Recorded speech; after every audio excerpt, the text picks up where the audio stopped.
আসসালামু আলাইকুম গাইজ, কেমন আছেন সকলে? চলে এলাম আমি আপনাদের সাথে জিএস হ্যাপিনেস থেকে। আর আজকের দিনটা আমার কাছে ঈদের দিনের মতো, মানে হচ্ছে আজকে কেন জানি না, সকাল থেকে উঠে যখন দেখলাম ঝুম বৃষ্টি হচ্ছে তখন ইচ্ছে করছে যে একটু খিচুড়ি হয়ে যাক, সাথে গরুর মাংস। যেহেতু কিছুদিন আগে ঈদ গেছে, সো সাথে যদি একটু সময় হয়ে যায় তাহলে ঈদ ঈদ একটা ব্যাপার চলে আসে আর কি। তো যার জন্য আমি ভাবলাম যে আজকে তাই করা হোক, মানে আজকের মেনুটা আমার এটাই ছিল। আর এই জায়গাটা হচ্ছে আমার মোস্ট ফেভারিট একটা জায়গা, মানে হচ্ছে আমি রেন্টে থাকি, এটা সবাই জানে। সো এখন যেই বাসায় আছি আমি, সেই বাসার বারান্দা থেকে এটা দেখা যায়। মানে হচ্ছে এই জায়গাটা আমার এত ফেভারিট যা বলার মতো না।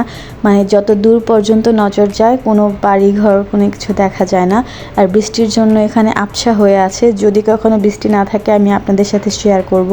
এই জায়গাটা দেখতে এত ভালো লাগে, আর প্রচুর বাতাস। আর এখানে দাঁড়িয়ে আমি বৃষ্টিটাকে অনুভব করছিলাম, এত ভালো লাগছিল। এমনিতেই তো খোলামেলা পরিবেশ, তার উপরে এরকম ঝুম বৃষ্টি, আর সাথে রান্না হচ্ছে। এখানে আমি আগে সেমাইয়ের জন্য দুধটাকে তৈরি করে নিচ্ছিলাম, মানে হচ্ছে দুধটাকে ফুটিয়ে ভালো করে এখানে যে গোটা মশলা যেটা দিতে হয়, সো ওইটা দিয়ে দিচ্ছিলাম। আর আজকে কেন জানি না হঠাৎ করে আমার খুব ইচ্ছে করছিল যে আমি সেমাই রান্না করি। তো জানি না আপনারা কিভাবে কোনটাকে সেমাই বলেন। আমি এখানে বিস্কিট দিয়ে ক্ষীর রান্না করব, আর হচ্ছে যে লাচ্ছা সেমাই যেটা সেটা রান্না করব। এর জন্য আমি এখানে দুধটাকে ভালো করে গরম করে নিচ্ছিলাম, আর সাথে কিছু গরম মশলা দিয়ে দিচ্ছিলাম।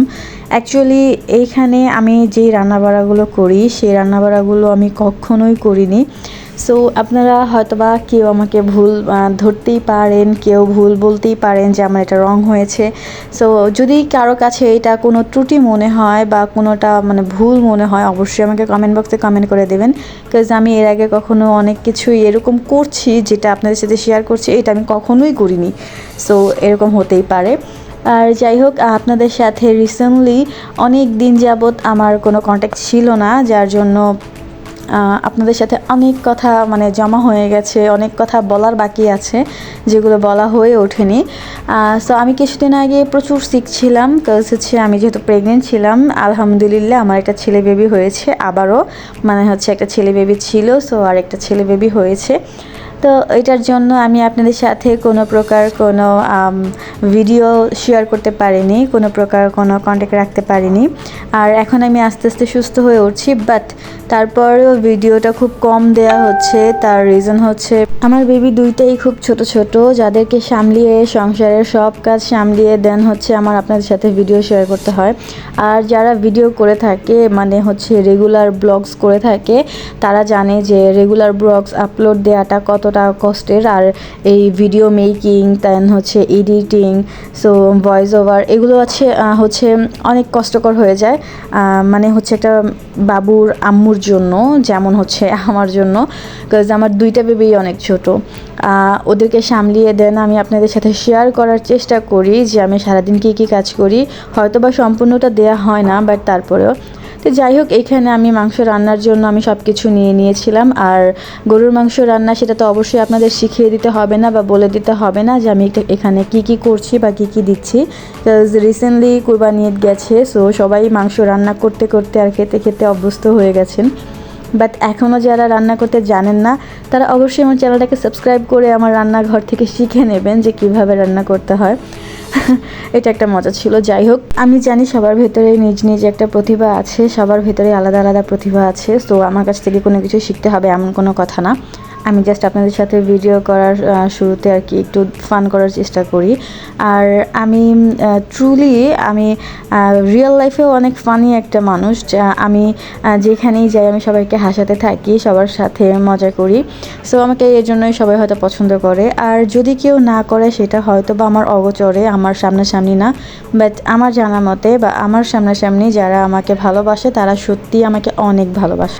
আর তারপর হচ্ছে হাজারো ব্যস্ততার মাঝখানে দুইটা বেবি সামলে, সংসার সামলে, সব কাজ গুছিয়ে দেন আপনাদের সাথে ভিডিও শেয়ার করার চেষ্টা করি। তারপরও আমি জানি প্রপারলি আমি আপনাদের সাথে ভিডিও শেয়ার করতে পারি না। আজকে একটা ভিডিও আপলোড করি তো হচ্ছে 12 বছর পর আরেকটা, মানে হচ্ছে এক যুগ পার হয়ে যায় একটা ভিডিও ছাড়ার পর আরেকটা ভিডিও ছাড়তে। আর কি করব আমি, আপনারা একবার আমার জায়গায় দাঁড়িয়ে ভাবুন তো যে 2টা বেবি সামলে কিভাবে আমি এখানে আপনাদের সাথে রোজ রোজ ভিডিও শেয়ার করি। যেহেতু আমার বেবিগুলো অনেক ছোট ছোট, তো একটু বড় হলেও ভাবা যেত যে না ওরা ওদের মতো আছে, আমি ওদের গুছিয়ে দিয়ে দেন হচ্ছে আমি আপনাদের সাথে ভিডিও শেয়ার করছি, বাট সেটাও পসিবল হয় না। তো যাই হোক, আপনাদের সাথে কথা বলতে বলতে আমার মাংস রান্না শেষ করে ফেললাম। এখন আমি এখানে খিচুড়িটা রান্না করব, মানে ভেতরে একটা ঈদ ঈদ ফিলিংস আসছিল। তো যাই হোক, তার জন্য সবাইকে ঈদ মোবারক। আর এত শত ব্যস্ততার মাঝখানে আপনাদের সাথে অনেক কিছু শেয়ার করা আমার স্কিপ করে গেছে। যেমন হচ্ছে আমি ওই বাসাটা চেঞ্জ করে ফেলেছি, কারণ ওই বাসাতে একটু প্রবলেম ছিল, যার জন্য আমার আগেই ছাড়ার কথা ছিল, বাট আমি ওই বাসাটা ছাড়তে পারছিলাম না কজ আমি সিক ছিলাম। দেন হচ্ছে আমার ডেলিভারি, দেন হচ্ছে আমার বেবি, দেন হচ্ছে আমার নতুন বাসায় আসা, আমার বাসা গোছানো, A to Z আপনাদের সাথে শেয়ার করা আমার বাকি রয়ে গেছে। সো ধীরে ধীরে আমি আপনাদের সাথে সব শেয়ার করব, বাট একটু ধৈর্য সহকারে দেখতে হবে, বিকজ আমার ভিডিওগুলো তো আর হুটহাট চলে আসছে না। সো আপনাদের আমার ভিডিও দেখতে হলে বা হচ্ছে আমার A to Z জানতে হলে আমার সাথে থাকতে হবে। তার জন্য আমার চ্যানেলটাকে সাবস্ক্রাইব করে দেবেন, অবশ্যই বেল আইকন চাপ দিয়ে দেবেন। আর হচ্ছে আমার রুম কিভাবে গোছালাম, নতুন বাসায় কখন আসলাম, নতুন বাসায় কেমন, আমার বেবিটা কেমন, A to Z জানার জন্য আর আমার হাজারো ব্যস্ততা আপনাদের মাথার ওপরে চড়িয়ে দেওয়ার জন্য অবশ্যই আমার পাশে থাকবেন। আরেকটা কথা আপনাদের সাথে শেয়ার করতে ইচ্ছে করছে খুব বেশি, জানি না কেন। আমি যখন নাকি অসুস্থ হই, মানে যখন হচ্ছে আমি প্রেগনেন্ট হই, তখন থেকে এই পর্যন্ত আমার ফেস একদম নষ্ট হয়ে গিয়েছে, আমার স্বাস্থ্য একদম নষ্ট হয়ে গিয়েছে। আমি এত পরিমাণে সিক ছিলাম যে আপনাদের সাথে বলে বোঝানোর মতো না। বাট একটা মানুষ ছিল যে নাকি আমাকে অল টাইম সাপোর্ট করে গেছে, সেটা হচ্ছে আমার হাজব্যান্ড। আমি জানি না, মেয়েরা বলে ছেলেরা রূপে আটকায়, ছেলেরা এই সৌন্দর্য ভালোবাসে, ছেলেরা সুন্দর পছন্দ করে, বাট যদি এমনটাই হতো তাহলে আমার হাজব্যান্ড আমাকে এখনও কেন ভালোবাসে, সে প্রশ্নটাই আমার সবার কাছে।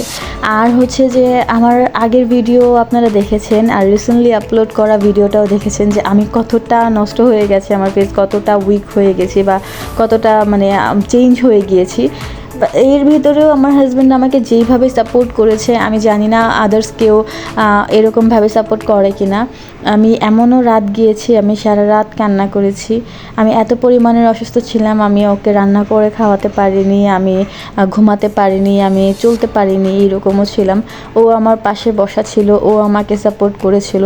মানুষ যে বলে ভালোবাসা নেই, মানুষ মানুষকে ভালোবাসে না, অনেক ভালোবাসার মানুষও ছেড়ে যায়, বাট আমি কখনো এরকম কোনো কিছু ফিল করিনি, বিকজ ও আমাকে এমনভাবে সাপোর্ট করেছে যে আমার কখনো এই জিনিসটা মাথাতেই আসেনি যে ও আমাকে কখনো ছেড়েও যেতে পারে।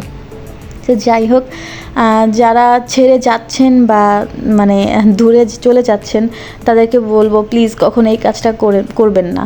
কারণ ভালোবাসার মানুষকে ভালোবাসার দৃষ্টি দিয়ে দেখুন, দেখবেন সে আপনার কাছে সব থেকে সুন্দর। সো এটাই বলার ছিল, মানে ওর ব্যাপারে আমি যতটুকু বলবো তা অনেক কম হয়ে যাবে, এর জন্য আর কথা বাড়াচ্ছি না। আর রাতের বেলা আমরা একটু ঘোরাঘুরি করার জন্য বের হয়েছিলাম, মানে বললাম না যে ঈদ ঈদ ফিলিংস আসছে, এটা শোনার পরে তো আমার মহারাজা একদম আমাকে নিয়ে বের হয়ে যাবে, ব্যস্ত হয়ে পড়ে। সো আমরা ওইখানে একটু ঘুরে আসি।